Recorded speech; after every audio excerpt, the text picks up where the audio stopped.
Big, big, big.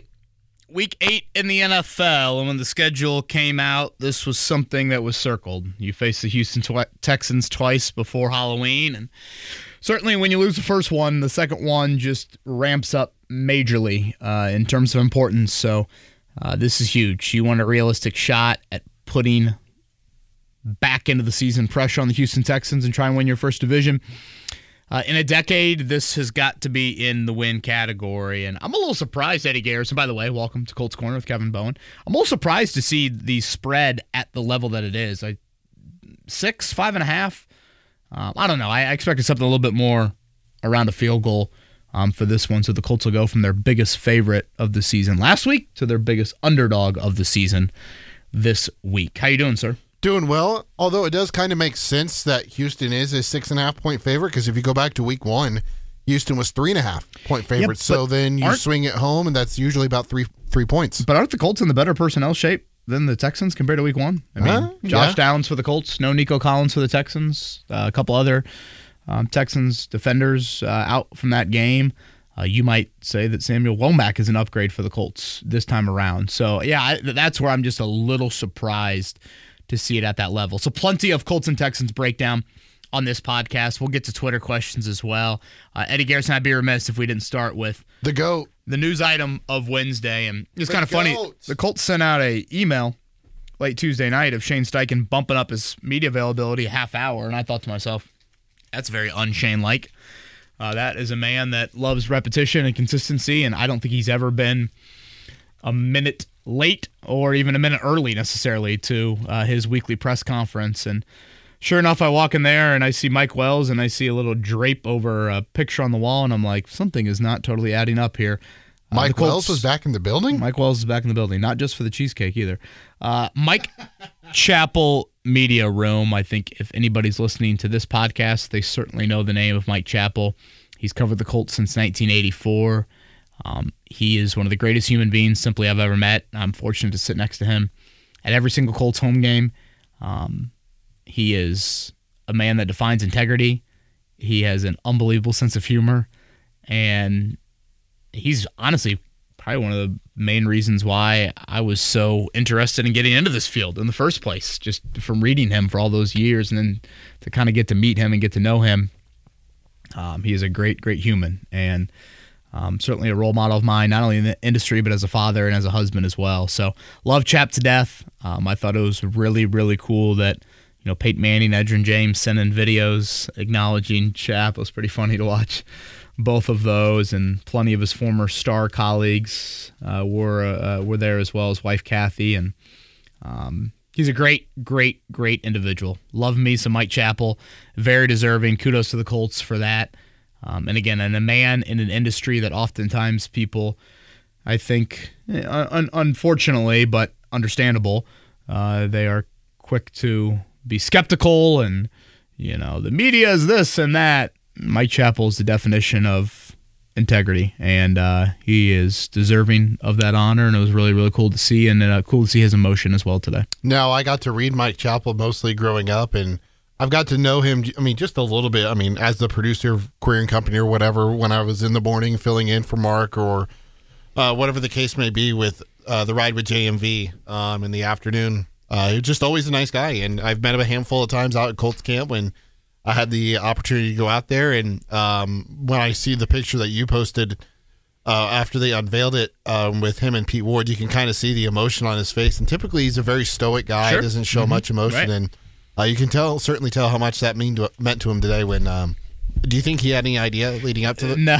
he had an audible I think it was an when he saw Kathy walk in the room. So judging by seeing her walk in, his wife, after Pete Ward, I think he had no idea. How in the world did she keep it a secret? I know. Excellent by her. Great work by the Colts. I just thought it was cool that, and Kaylin Jackson, the youngest Irsay daughter, Chris Ballard, also stopped by during Colts practice to say hi, and just all of those things pretty cool on that end. So shout out to Chap. He is the GOAT. We all see the raccoon emojis that he throws out on Twitter after wins. He is M Chappell 51. M Chappell 51. He is an awesome, awesome dude. So, Mike Chappell, love you. Do you want to start with the practice report from today, or you want to dive into the last game between Colts and Texans? Yeah, let's just go, I guess, a little. Yeah, let's focus Colts Texans, and then Eddie, we can get into the injury. I don't think the injury report is as notable necessarily. I mean, in a good way, DeForest Buckner and Jonathan Taylor getting back, but we'll get into that here in just a second. I think back to Week 1 and just kind of a crazy game in that really the only thing you did through the first three quarters was the Alec Pierce deep ball. That was, Richardson, one of the more incredible plays you'll ever see. And then remember the block punt? I mean, that was a big part of the game. And outside of that, Houston just kind of methodically scored. Houston had the weird sequence to end the first half where they couldn't get the field goal off. Joe Mixon consistently ran at you. Nico Collins over the top. Stephon Diggs in some critical moments.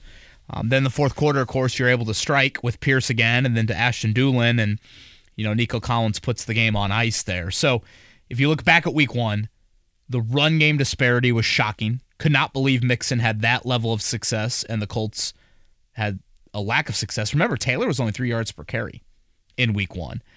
You got after C.J. Stroud. You sacked him 4 times. You hit him 10 times. But you only got your hands on one of his 34 pass attempts. And it was one of the most efficient days of Stroud's career. Shocker. And again, I just thought from a playmaking standpoint, you couldn't do much in the secondary there of note. And then again, Mixon, especially in the fourth quarter, helped ice that game there. So, those are some of my big takeaways. Certainly they kicked it great. Fairbairn was great from, 3 kicks from 50 yards, I think, in that one. And Richardson was, he had the interception. Remember when Granson stumbled a bit in the red zone? But and he had some big plays with his legs, but certainly as a thrower, it was very feast or famine, which I guess we've kind of been used to a degree. So those are probably the big takeaways Week 1. Again, personnel wise, couldn't run it really with Jonathan Taylor in that game either. No, again, the 3 yards per carry, it's just that was shocking. Both things were shocking. Mixon's level of success and Taylor's lack of success in that game. Because remember, Week 18 last year, Taylor had 188 or whatever it was in that, win and get in type of game. I think it goes without saying, but Eddie, I mean, the game is monumental. It's, I think Shane Steichen has hinted at it. D'Amico Ryans has maybe been a little bit more clear of if you can't get up for this game, then what are you doing? That sort of feel to it. Technically, even if the Colts win, Houston would still have first place because of divisional record right now. They'd split the head-to-head divisional record. The Colts have lost twice in the division. Houston would have only lost once so far.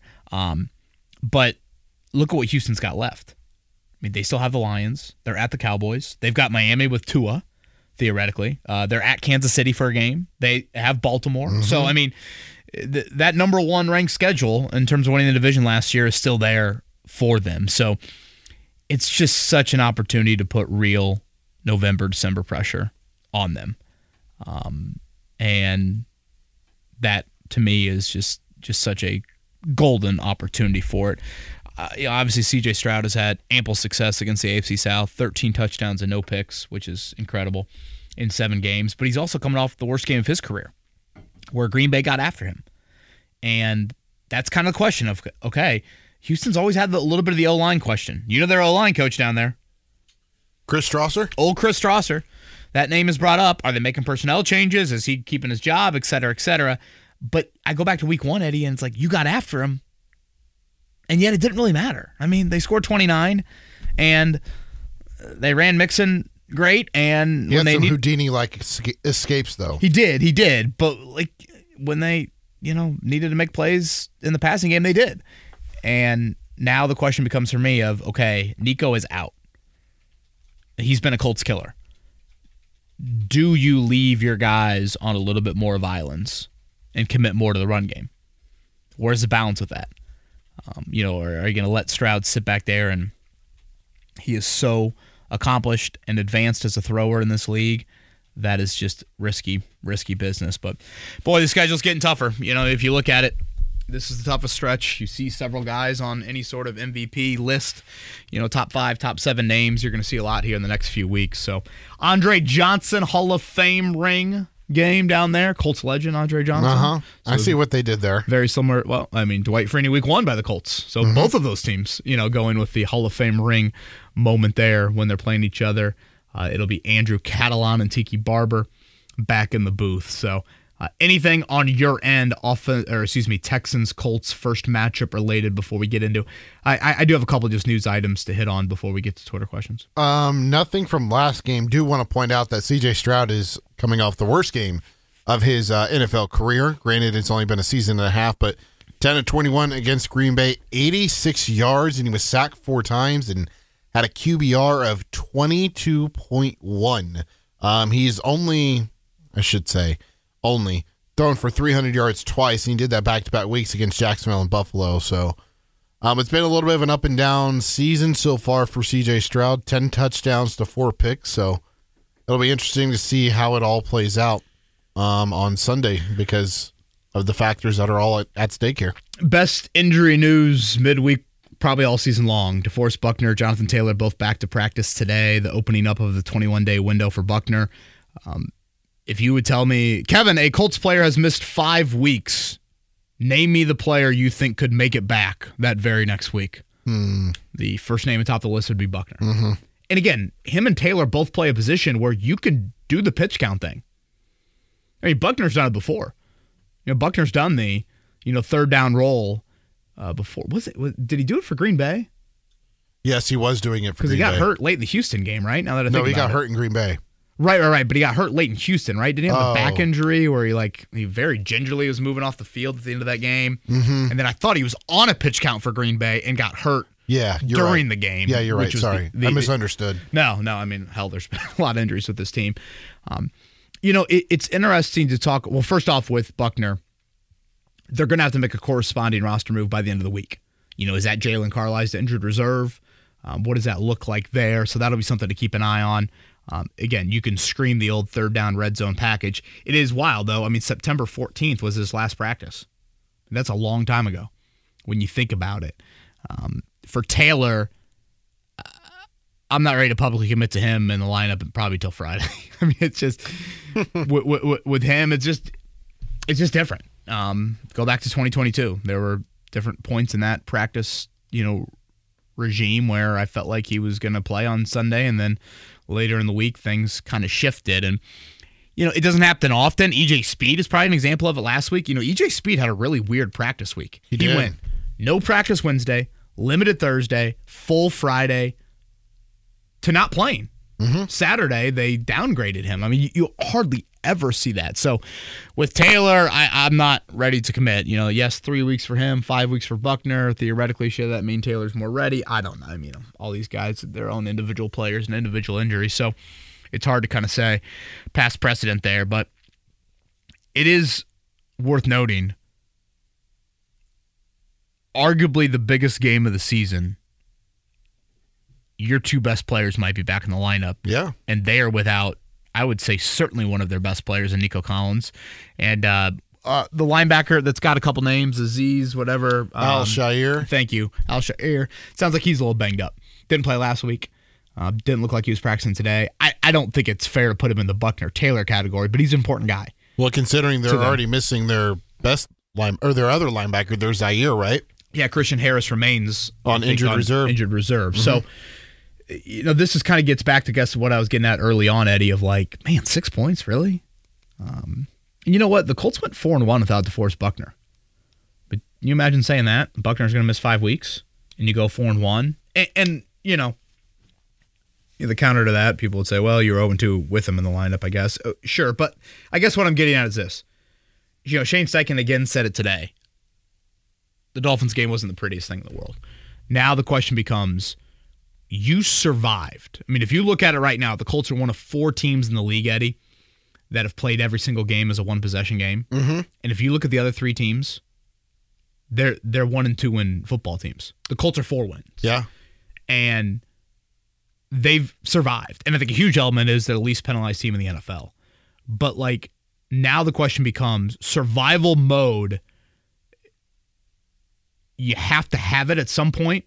It can't be your staying power for an entire month, but I think it's important at different periods to have it.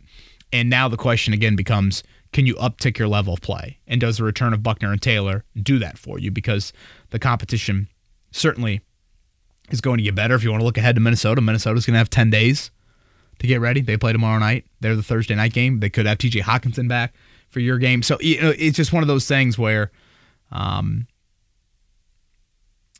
old average football you've played the last 2 weeks, if you do average again, we could be talking about a team that might be 3-5 or 4-5 at the trade deadline instead of a team that's like, wait a minute, could they get a split here? Could you be 5-4?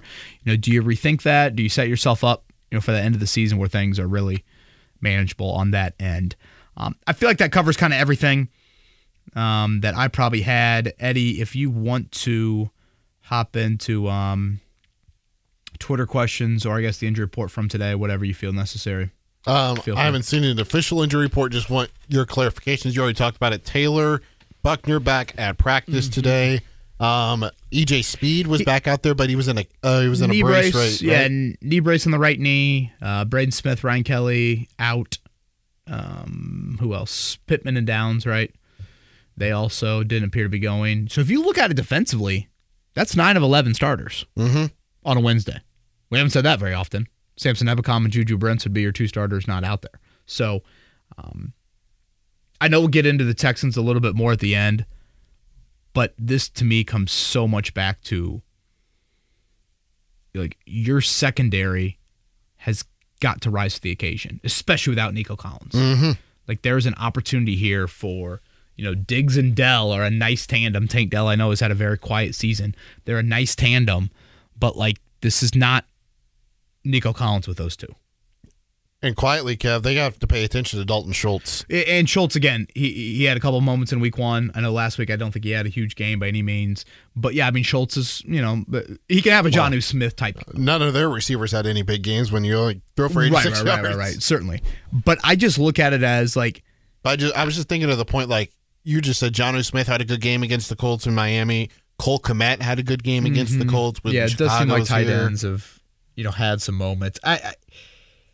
I don't know. I feel like we sometimes treat the secondary like they're like the third grade soccer team that you like kind of pat on the back. And I'm like, well, I mean, you need them to play like an NFL secondary now for the next month. When you look at these quarterbacks, you look at these wideouts, and I don't know. Maybe I'm holding. I mean, we came into the season with a low bar for them because of their personnel, and I think because they haven't maybe been like utterly horrific, all of a sudden like people have gone with all this praise, and I'm like, CJ Stroud had his best game of the season against the Colts. Malik Willis, best game of his career against the Colts. Justin Fields, one of the better games of his career against the Colts. Trevor Lawrence, one of the better games. Like Will Levis, Tyler Huntley, and Tim Boyle, they ain't showing up on the schedule here. Tim or Tad? I called him Uncle Tad. I have an Uncle Tad. I called him Uncle Tad a few times. I'll go Tim here. They aren't showing up on the schedule. So if you do have to feel like you need to commit more to Joe Mixon, that leaves those guys on the back end a little bit more on an island. So I still see a pass defense and a secondary, and the pass rush has not helped them out. That has allowed too much efficiency, bottom quartile efficiency, if I can steal a phrase from Jim Irsay. So there you go. Let's dive into Twitter questions, starting with that golf guy. I saw a stat that kind of blew my mind. This is that golf guy talking, not me, Eddie. There are 44 tight ends in the NFL with more receptions than the Colts. Highest, that being Mo Alley Cox right now. Isn't the old saying that the tight end is a young quarterback's best friend? Why do the Colts always make things hard on themselves? Why keep all of these guys if they don't produce? Lastly, what do you guys think Chris Ballard is thinking about this team 7 weeks into the season? Was Mallory the only tight end catch last week? I believe so. I mean, I know Ogletree had a target and so did Mo, but Mallory might have been the only one with reception. Yeah, I guess the thought would be like, yes, he was. I mean, I'm not surprised. I tried to make it clear I would not be drafting any of these Colts tight ends from a fantasy standpoint. I think at a game when Josh Downs also was really quiet, it is disappointing that you can't be a little bit more methodical in the passing game via the tight end. I just felt like there were too many times, and there have been too many times lately, where the Colts are living in 2nd 9, 3rd and 9. That, and it's just, if you could be just a little bit more efficient here, that can kind of help you out. What does Ballard think? Ballard, I think Ballard appreciates the survival mode of the football team. Mm-hmm. And look, that is a key element. I'm not going to discredit that. Over Resilience? 17, sure, that's another word to use. Over 17 weeks, you've got to do that. Like right now the San Francisco 49ers are probably the poster child of it. Can they survive given all their injuries? Kansas City. Because if you can't, then it might be too big of a hole to climb out of. Ballard has always been a big point differential guy. The Colts are +6 in that. Ironically, Houston is also +6 in that. I don't know if I'm as gospel as he is on point differential being a huge indicator of the football team, but if you're going to go with his mind, that they're probably about a +6 team. I mean, they're 4-3 on the year, so like that kind of checks out. They've had all these one possession games. Now, again, you're the least penalized team in the NFL. I think that can be a week-to-week thing, but like they've also been great in penalty differential. That's not something you can necessarily control. You can somewhat control your own penalties, but like the other team being stupid, you can't necessarily control that. Well, if you're doing the annual one target downfield Alec Pierce, there's a good chance there's going to be one of those a game. But yes, that could certainly help you in that Tennessee game. You saw that. Obviously, we saw the penalties cancel out the other day. So, I think. I like the Shane Steichen acknowledgement, and I thought the post-game locker room had that vibe of, guys, we survived. Joe Flacco Monday night. Did you watch Monday night, the Mannycast? No. Eli throws a softball at him. Hey, what do you think of the season so far? The first thing Flacco says, we haven't played our best football yet. Like the first phrase out of his mouth. And that's important. And it's acknowledging that, and now it's, do you have that hunger to obviously build and increase off of that?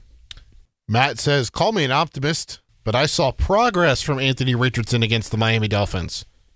Not the passing performance we would like to see, but even getting down in the open field to avoid contact has me optimistic he's starting to take to coaching. I also thought he and the receivers looked to be getting more in sync. Baby steps.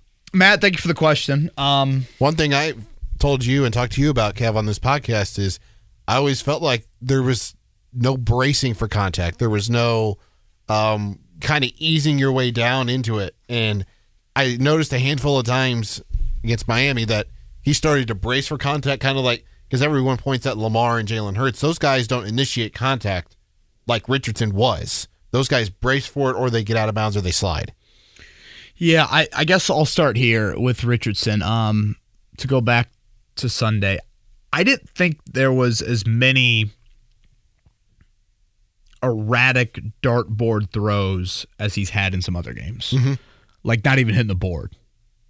Again, early on he misses Mitchell. He throws the one to Ogletree that probably should have been picked. I mean, there was a couple of those.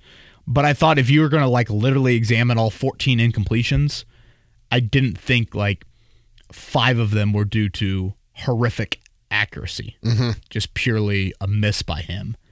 So I guess if you're looking for positives there. Now, Matt lays out some positives here. That he slid and that it looked like the receivers were going to be a little bit more in sync. I mean, I guess maybe you weren't missing guys by 3 and 4 steps, but still, timing and anticipation has got to be better from a throwing standpoint. I get where Matt's going here, but like, boy, that really seems like you're a member of the Richardson family and you're just trying to grasp onto some positives. Again, I didn't think it was Green Bay, Chicago inaccuracy and turnover-worthy balls, but still, it was not much of a step in the right direction. A little bit better as the game moved along, if you want to get into positives. It's kind of a weird stat. I was looking at this earlier this week. He's 1 of 10 on 3rd and 6 and shorter this season. I mean, think about that. You get into 3rd and shorts and 3rd and mediums. I mean, that's supposed to be... That's what you want. You want to avoid the 3rd and longs. And, to be 1 of 10 is just awful. So I guess I'll go back to probably something I said on Monday of Matt, to me, is pointing out areas that, like, I'm not overwhelmingly concerned with. I mean, sure, him sliding, yes, that's a positive. Again, that's the availability thing. The availability thing, I just, when he plays in games, I try to put the availability stuff to the side because we talk about that way too much when he doesn't play in games. So let's focus on the ability. And in the ability areas, he has regressed as a passer. And that is what That's the question right now. That was the biggest question exiting Florida, and that is a question that is still certainly on the table here a year and a half into it. And you can make the argument it has only grown. So those are the areas I probably care more about from a progress standpoint. Sure, sliding, it's nice. I guess him and the receivers did a little better as the game moved along. And again, the misses weren't 3 and 4 yard one hops, and he almost takes off dudes on the sidelines from airmailing them. But I can't go much more than that. Has there been a regression as a passer or a shift in possible mindset from Shane Steichen? Because here's how I look at it. I was thinking about this since our last pod on Monday.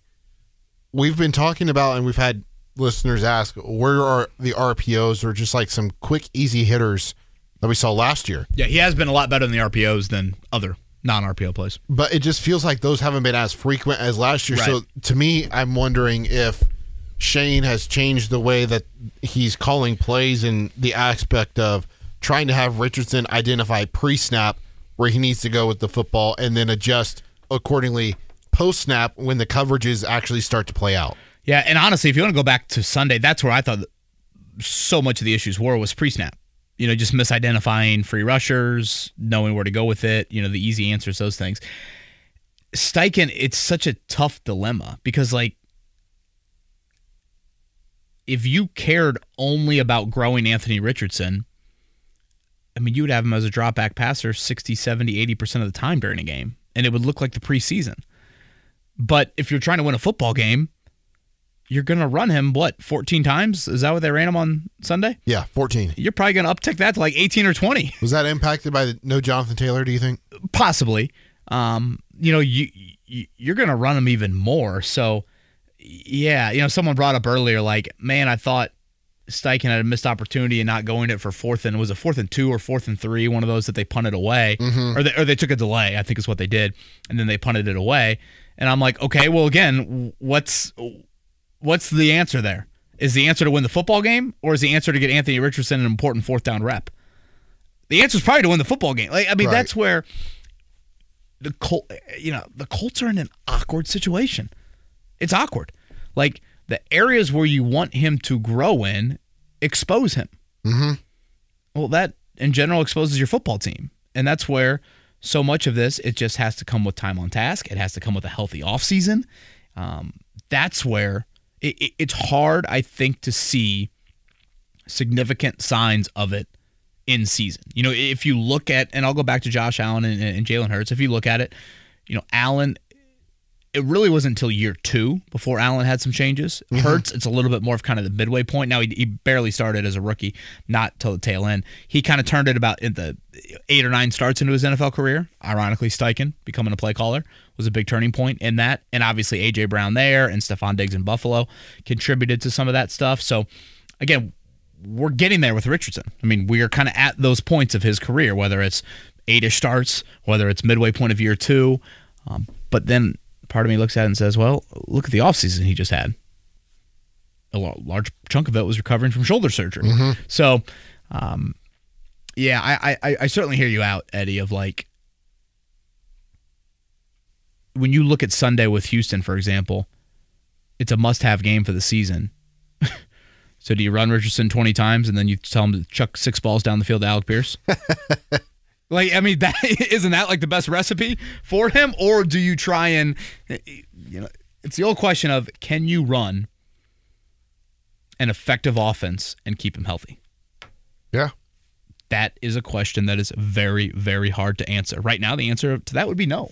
That was one of your preseason checks boxes, right? And does that become a yes? Because right now it's no. Does it become a yes?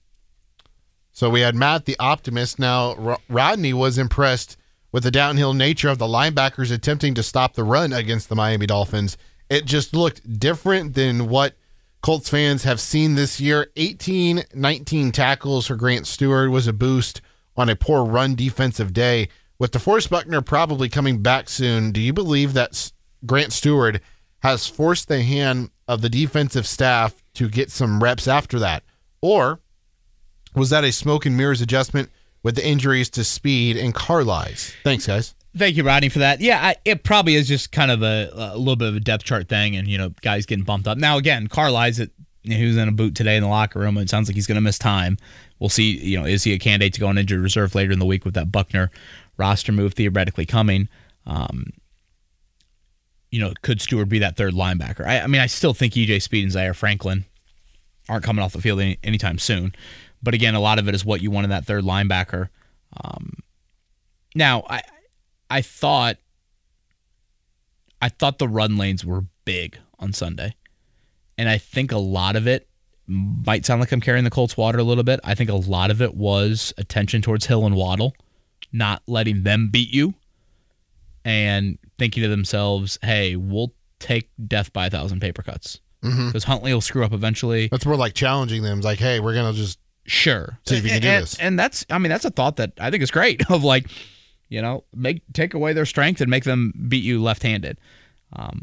Jonnu Smith, for example. And then, again, it's not like they had any big runs, but certainly they were able to move it a good amount. So, how much of that was exposing your D-line a little bit, saying, hey, we're going to commit a little bit more on the back end, and, we'll make the tackles when we need to there. So, Carlisle is certainly a different player. He offers, and Grant Stewart is pretty honest. He 5'11", 220-some pounds. It's not like he is the ideal length of a linebacker for Ballard. So, yeah, Rodney, to answer the question, I wouldn't expect much more than a third linebacker role, which, what is that, 20-some snaps, unless it's a super run-heavy team.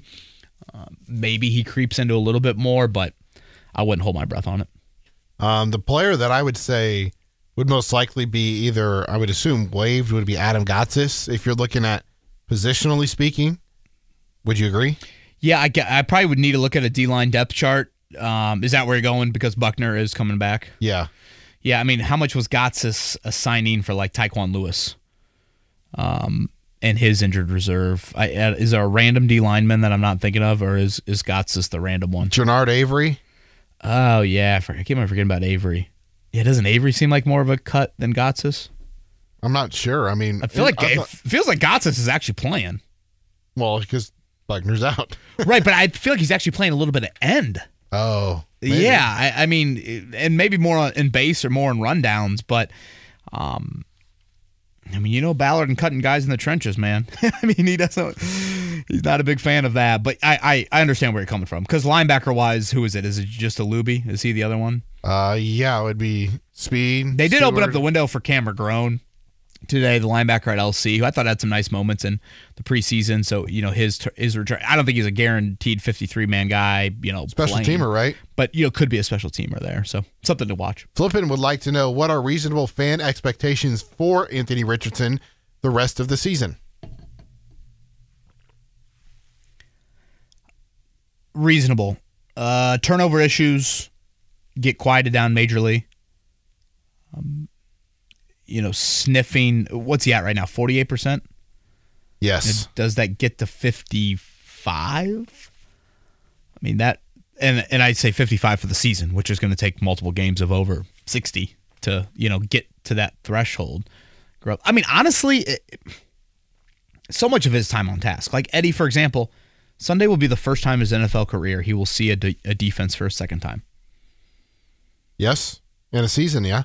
It's only the third time he's ever started a road game. Uh-huh. So, these are things that it's just like, what? But he watched D'Amico Ryan's film for the second time.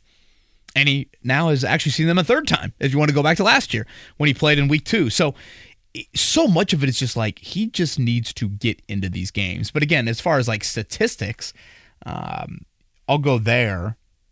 And then I just think so much of it eventually is going to fast forward to the offseason, Eddie. Do you sit? Because I felt like there were times that footwork in the pocket again was just such. At times, it's just kind of hectic to watch. Do you get to the offseason and say, let's call Tom House, or let's get with one of these? This is our chance. After the shoulder surgery, that was not a great opportunity to kind of break it down and build it back up. Mm-hmm. Is this the opportunity to do that? Do you view it as you needing that? Whereas you aren't ramping up with the shoulder, you have the first healthy offseason, we're going to break it down, we're going to do some serious fundamental changes, and we're going to see if that works. Because again, year 3 is so critical. Yeah. Of where you're at. So that's probably how I view it. And Tom House, insert your other quarterback gurus here. Isn't it Will Hewlett, his quarterback coach? Right. And I don't know. Maybe you need more of a sit down with Will and say, hey, we feel like whatever, fundamentally footwork-wise, this needs to change, this base needs to change. Because I just think you still see some of that. And how much of that is just game reps versus practice? Because if you go back to training camp, certainly there are many days at training camp, individual reps, I'd watch them and think, whoa, he had a better chance of hitting the house behind Grand Park than he did some of these wideouts. But then he would get in an 11 on 11, and he actually I would say he had a decent camp completion percentage-wise. I would have to go back and look at it, but I'm pretty sure he was like 7 to 9% better in camp this year than he was last year. Now in the games, he's like 10% worse so far. Mm-hmm. So is that practice versus games? Cold secondary versus other secondaries? Sure, that's fair. That's probably a really fair statement to make as well. But it's just, that's a 20% difference, when you look at the practice jump on one end, differential practice jump versus the jump the other way in games. So, yeah. Trade deadline is nearing, so David's got a question about that. Should the Colts look to trade some veterans? They clearly don't look like a contender, and Braden Smith and Ryan Kelly look replaceable. This question happens every year around Halloween. Election day, right? That's our trade deadline day for the NFL. Unfortunately. Coming up a week from Tuesday. Boy, isn't it weird to see all these trades already? Yeah. All these wideouts. How about Cooper Kupp? Allegedly was going to go to Kansas City, but they didn't want to pay the price for the pick and his contract. Just wild, man. The NFL in trades is so weird. So the Colts have had what? Nyheim Hines and Zach Moss. Is that it since Trent Richardson as an in-season trade? Yep. And I think before that, it might have been Booger McFarland. Like, they've barely had any in-season trades in the last 2 decades. So, David brings up Braden Smith and Ryan Kelly. Like, I get it. They're older, expensive offensive linemen, but like, the Colts win their next 2. They're 5-4. Or excuse me, they're 6-3. Are they this like abundantly massive buyer? I guess I'm trying to think of a time in the Ballard era where they've like been in that position at the trade deadline. Where would you buy? Do you buy at running back insurance? Do you buy in the secondary? Do you buy at tight end? Those all kind of jump out. Defensive end, with the Ebicom injury. Then flip it. The only time they've sold was Hines. And that wasn't really a sell, They got Zach Moss back and like... Yeah, he asked to be out. Right. So, Naheem did. Do you go to guys in contract years? Do you go to Dio Dengbo? Do you go to Mo Alley Cox? Do you go to Julian Blackmon? And then, is it worth it? It seems like it's a lot of kind of wasted combo with the Colts and the trades. And it's probably wasted NFL combo. Mm-hmm. But then again, we've seen three outright trades we have seen of, I'm a seller, you're a buyer, here you go. That's what all 3 of them have been. Tennessee to Kansas City, Cleveland to Buffalo, and Vegas to New York. To the Jets. All of them have been that. So, I don't know. Maybe it'll tear out a little bit more if the Colts lose these next 2. Then they're 4-5. I don't know.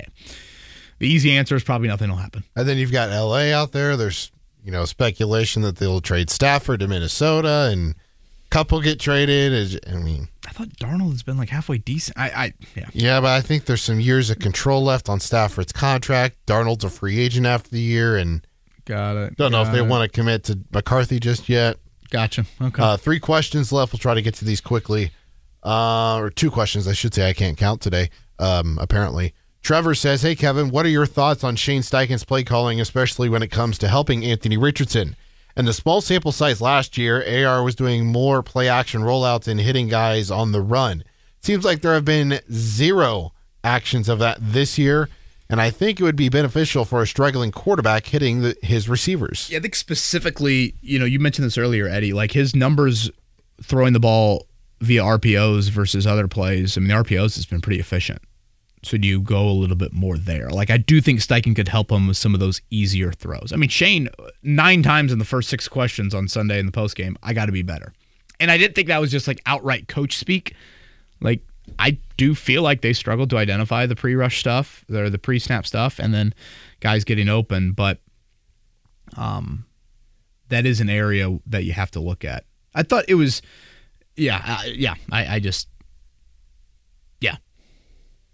I think, can you get him just a little bit easier? And to me, a lot of that can be rooted into the RPO nature. And, like, does that give him confidence in for later in games?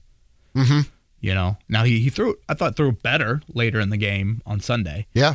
You know, how much of that was just knocking off rust of not being there 2 games? Who knows? I wish the Colts had a little more speed at the skill position to be able to use the field more horizontally instead of like the vertical nature in which it seems like it is right now, just because I feel like that's what best suits him at this moment. It seems like teams have viewed the Colts, and this is part of the seeing of DeMeco Ryans for a second time. Like, now there is a good library of film on Richardson. Mm-hmm.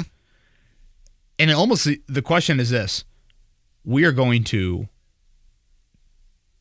try and suffocate Josh Downs at the line of scrimmage and on third down especially. Mm-hmm. We'll run with Alec Pierce down the field, and we'll tell Anthony Richardson, try to complete balls from 8 to 14 yards. Mm-hmm. And right now the answer is he can't. So, like, that seems to be the blueprint. I know it's not that simple, but, like, I think that's the general thought. Now, of course, how do we see it evolve on that end? And, of course, Miami had a different approach. They blitzed a ton. And that's the other part of it, too. Right. But then they had Ramsey on downs, and that's kind of what I'm getting at. And you didn't have the dialed-up shots to Pierce outside of the 1 or 2. Buckner limited, Taylor limited, EJ Speed was full. DNP's Jannard Avery on there. Speaking of Jannard Avery. Carlisle, Josh Downs, Ryan Kelly, yeah, pretty much everybody that we mentioned earlier. All right, final Twitter question is from Jay. Says he's a realistic Colts fan that wants to see Anthony Richardson play every snap. Jay does not care about wins with Joe Flacco because those wins don't do anything for Richardson's development. Give fans like him a reason based on what you've seen to be hopeful for this season with Anthony Richardson as the Colts quarterback. All 4 wins the Colts have had, Jay has felt relieved they didn't lose, but Jay hasn't celebrated one of them yet, if that makes any sense. Yeah, it's funny. I saw Booger McFarland tweeted out, I think it was Monday, like, the Colts won, but every time Richardson looks that way, it feels like a loss. And this gets back to the awkward nature of the Colts organization and or being a Colts fan right now. It's like there is a section of the fan base that they view the season as it's only about Richardson's development. And then there's also people that view it as, hey, can you win and develop at the same time? And then there's others that say, I'm tired of going to Lucas Oil Stadium and not seeing wins. All I care about is wins. I don't care if it's Richardson, Flacco, Ellinger, or Blue. Just win. So that is the other side of it, of like, yes, I mean, Richardson's development is everything to a lot of people. I guess where's the hope, Jay? I think the hope comes back to, like, he was better last year. Like, in the NFL, he has been a better quarterback. That is unquestionable. He's been a better protector of the football, and he's been a more accurate quarterback.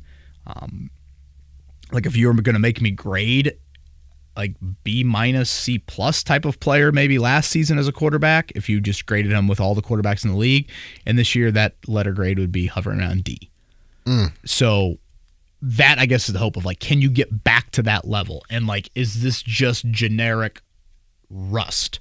The rust of the shoulder surgery, the rust of missing more games. I guess that's where I would go to on the hope element.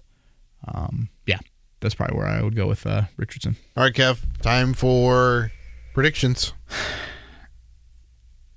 I think the Texans can be had. I do. I think they have major offensive line questions right now. And the Colts really have gotten after Stroud in all the meetings, if you look at it. All of them. Now, he still has found a way to be pretty darn efficient. But, like, does that start to decrease? I think the Colts are in a much better personnel state than they were in week 1 compared to Houston. Houston, I think, is in a worse personnel state than they were. I'll go 27-23 Texans. But man, you had me convinced you were going horse. Yeah, Stroud, the Stroud to Nico Collins ball to ice the game, I cannot get that out of my head. But he's not there. I know he's not there, but Stroud is still there. And to your point, he just makes some plays. And if this gets into a fourth quarter, which quarterback's going to make a play? Sure, Richardson can make some with his legs, but still, I think there's an element of you've got to be able to do it with that right arm. And I trust their guy doing it more in these moments. I mean, this is one of the biggest games Anthony Richardson's ever played in. The biggest. Yeah, you could make a case. I mean, like, and for CJ Stroud, it's like, hey, did you watch me against Georgia? Did you watch me in the 2 playoff games I played in last year? Like the win and get in game in week 18. Like, so I feel more comfortable believing in that quarterback when the game's on the line than this one. But I still think it's going to be a really, really good game. And I think the Colts have an opportunity. Your run game, you can't tell me that run game discrepancy is going to be as bad as it was again. Right. And Collins is certainly a loss. Josh Downs is back. He didn't play in week 1. Is Samuel Womack an upgrade over Juju Brents? You might say that, So I think there's an opportunity. But boy, it's a big one. Eddie Garrison, it's big. What do you got? I went Texans 2017. So a little lower scoring than me. The reason why is just I haven't seen the Colts put together an explosive game really with Richardson. Yeah, I mean, I guess the scary part is 23. I don't know. Yeah, when you look at the point totals this season, I guess that is explosive. I guess they scored 26 week 1. I mean, Houston still has some injuries. Yeah. To note. So we'll see how. But again, Will Anderson and Daniil Hunter, don't sleep on them as well. That's why establishing the run, getting a little bit out of those 3rd and longs. I know he was able to throw every Miami Dolphins rusher off of him, but still, that's a slippery game to play. And the Dolphins were missing multiple, edge rushers, so could look a little different. Eddie Garrison, thank you, sir. Thank you. Talk to you next week. Everybody have a great week, great weekend. Colts Corner signing off.